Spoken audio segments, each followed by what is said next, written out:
जो SaaS companies है उसमें और बढ़ोतरी आएगी क्योंकि ऑनलाइन स्पेस में कोविड, डिजिटल क्लाउड ऐसे काफ़ी प्रोडक्ट्स हैं जहाँ पे इंटेलेक्ट बहुत प्रोमिनेंट है।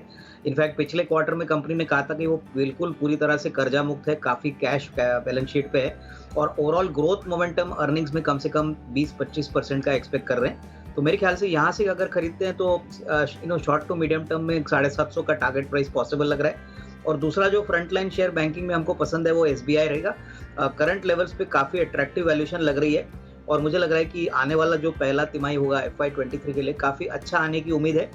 मोस्ट इम्पोर्टेंटली जो क्रेडिट ग्रोथ साइकिल है वो अभी डबल डिजिट में पहुंचा है और इसका फायदा फ्रंटलाइन बैंक जैसे एसबीआई को जरूर मिलेगा। तो यहाँ पे करीबन 500-510 का एक short to medium term target लेके इसको भी खरीदना चाहिए। मुझे लग रहा है ये दोनों शेयर्स काफी अच्छे रिटर्न्स आपको एक शॉर्ट टू मीडियम टर्म में दे सकते हैं। ओके, तो ये है आपके लिए दो स्टॉक आज खरीदारी करने के लिए, आज से इंटेलेक्ट, डिजाइन एरेना और साथ ही साथ एसबीआई। आई थिंक कल जो स्कॉर्पियन एन लॉन्च हुई है काफी अट्रैक्टिव प्राइसिंग पे ये लॉन्च किया। आपने सही कहा कि डेफिनेटली कंपटीशन को काफी बड़ी टक्कर देगा और ये वैल्यू फॉर मनी प्रोडक्ट रहेगा। मेरे ख्याल से बुकिंग ओपन करने के बाद हमको पता चलेगा कि कितने बुकिंग्स है, लेकिन ये जो स्पेशल प्राइस है ये पहले 25,000 बुकिंग्स के लिए है। तो कंपनी ऑब्वियसली इसका benefit first come first serve basis को कस्टमर्स को देगी। तो मुझे लग रहा है कि डेफिनेटली व्हीकल को देखने के बाद उनके टेक्निकल फीचर्स और काफ़ी ऐसे डिजिटल और आर्टिफिशियल इंटेलिजेंस का यूज़ इस गाड़ी में किया गया है।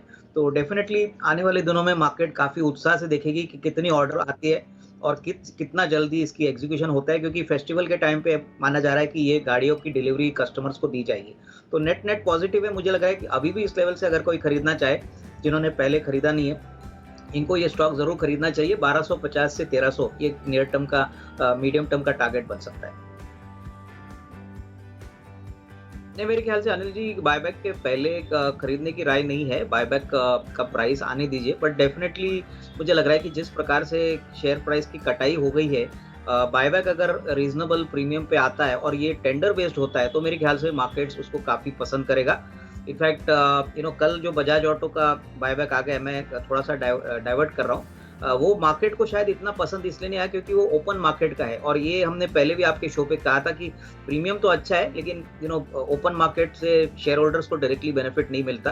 तो यहाँ पे अगर प्राइस अच्छी आती है प्रीमियम पे, करीबन 20% के ऊपर का प्रीमियम आता है प्लस टेंडर बेस्ड होता है, तो इसमें आपको अच्छी बढ़त पोस्ट बायबैक देखने को मिल सकती है। एनएमडीसी, इस पर भी है नजर, डीमर्जर पर आज शेयर होल्डर्स की बैठक है। अविनाश जी, एनएमडीसी डीमर्जर को लेकर काफी एक्साइटमेंट है इस पर सर? डेफिनेटली देखिए, इसमें एनएमडीसी अपने एग्जिस्टिंग शेयर होल्डर्स को स्टील कंपनी के शेयर्स ऑफर करेगा और जो शेयर का डिस्ट्रीब्यूशन रेशियो है वो 1:1, यानी एक शेयर पे नई कंपनी का शेयर मिलेगा। मुझे लग रहा है कि देखिए स्टील कंपनी में डेफिनेटली पहले जो भी वैल्यू थी वो एनएमडीसी में ही एम्बेडेड थी। अभी वैल्यू अनलॉकिंग होगी तो डेफिनेटली इसमें थोड़ी बहुत बेनिफिट इंडियन शेयर होल्डर्स को मिलेगा। मेरे ख्याल से ये डेफिनेटली एक अच्छी बात है क्योंकि काफ़ी समय से ये डीमर्जर की बात चल रही थी। फाइनली ये प्रक्रिया फाइनल होने वाली है, तो जिनके पास है वो होल्ड करे और मुझे लग रहा है कि जिनको शेयर्स मिलते हैं उसका लिस्टिंग आने के बाद मुझे लग रहा है अंदाजा से कम 40-50 रुपए की तो वैल्यू स्टील कंपनी को बनेगी। तो मेरे ख्याल से यहाँ पे डेफिनेटली होल्ड करने की राय रहेगी। फ्रेश खरीदारी मैं समझता हूँ कि जिनके खरीदना है स्टील कंपनी वो लिस्टिंग होने के बाद खरीद ले, क्योंकि इसकी प्रक्रिया कम से कम 1-2 महीने और लगेगी। ओके, तो ये है आपके लिए एनएमडीसी के डीमर्जर पर आज बोर्ड बैठक होने वाली है। कल मार्केट की मजबूती के साथ स्टॉक तेज दौड़ लगाता हुआ नजर भी आया था, तो देखते हैं क्या कुछ एक्शन आज और होता हुआ नजर आता है इस स्टॉक में।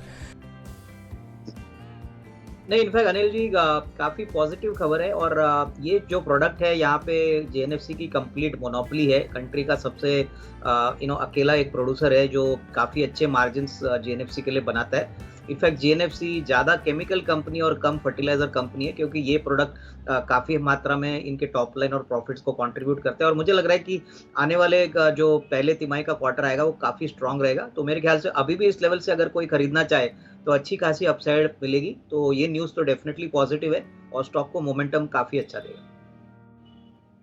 ओके, तो ये है आपके लिए जीएनएफसी, जहां पर आपको रखनी है नजर। ये काउंटर भी एक्शन में आते हुए दिख सकता है। दीपांशु, मुझे लग रहा है कि देखिए जैसे हमने पहले भी बात की कि प्राइस तो काफ़ी अच्छी है, लेकिन टेंडर बेस्ड बायबैक अगर होता तो शायद मार्केट्स को ज़्यादा सेंटिमेंटली बूस्ट होता है और ये ओपन मार्केट का है तो डायरेक्टली शेयर होल्डर्स को फायदा नहीं होगा। हालांकि ओवरऑल कंपनी की बेनिफिट जरूर होगी क्योंकि बायबैक के बाद कंपनी की इक्विटी कम होगी और बायबैक की साइज भी मुझे लग रहा है कि काफी छोटी है।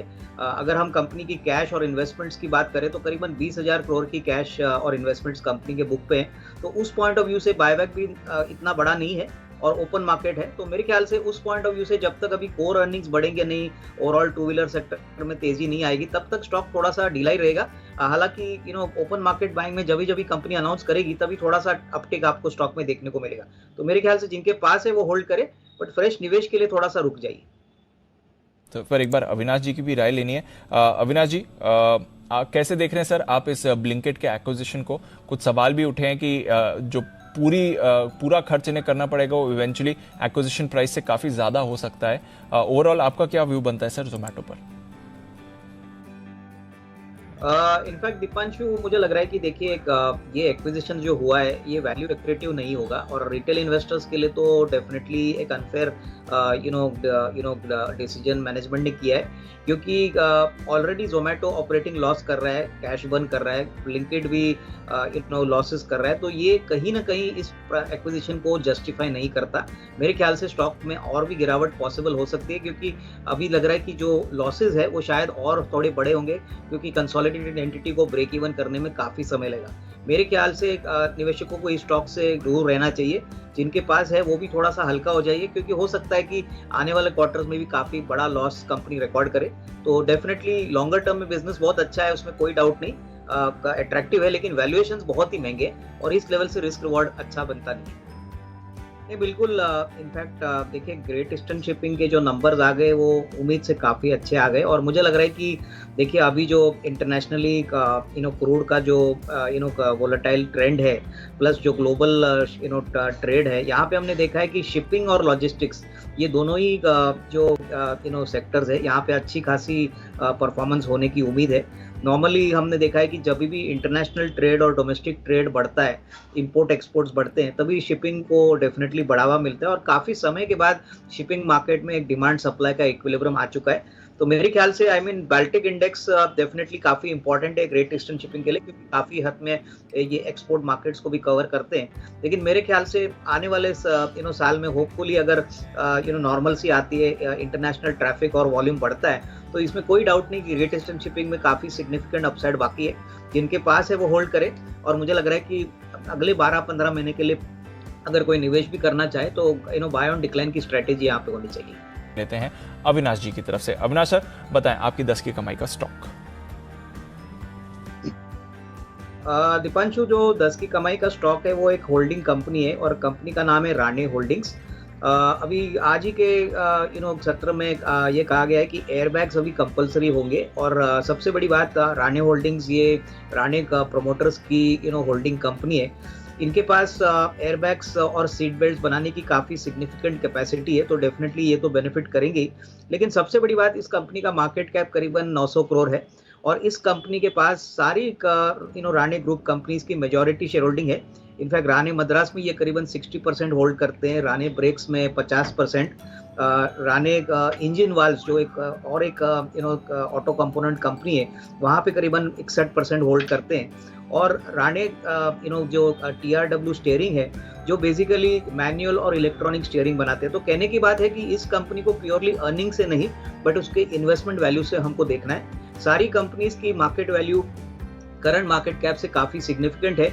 इस कंपनी में अर्निंग पर शेयर से शायद ज़्यादा इसकी इन्वेस्टमेंट और बुक वैल्यू है जो काफ़ी अट्रैक्टिव लग रही है। तो मुझे लग रहा है कि अगर किसी को अगले 6 से 12 महीने में बेट करना है और ऑटो कंपोनेंट सेक्टर तो वैसे भी अच्छा चल रहा है, तो डेफिनेटली इसको खरीद लेना चाहिए। मेरे ख्याल से करीबन 750-800 का टारगेट प्राइस पॉसिबल है। यहाँ पे मैं कहूँगा कि थोड़ा इलिक्विड स्टॉक है, लेकिन डेफिनेटली आने वाले 6 से 12 महीने में अच्छी खासी बढ़त यहाँ पे लग रही है। 700 से 800 के टारगेट्स के लिए यहाँ पर आपके लिए खरीदारी की राय आ रही है। राणे होल्डिंग्स, इस पर रखें नज़र और राणे ब्लेक डाइनिंग्स, इस पर भी रखें नज़र। जो खबर आई है 8 सीटर जो भी कार्स हैं उसमें अब 6 एयरबैग्स मैंडेटरी यानी कि अनिवार्य हैं। एयरबैग्स की बात करें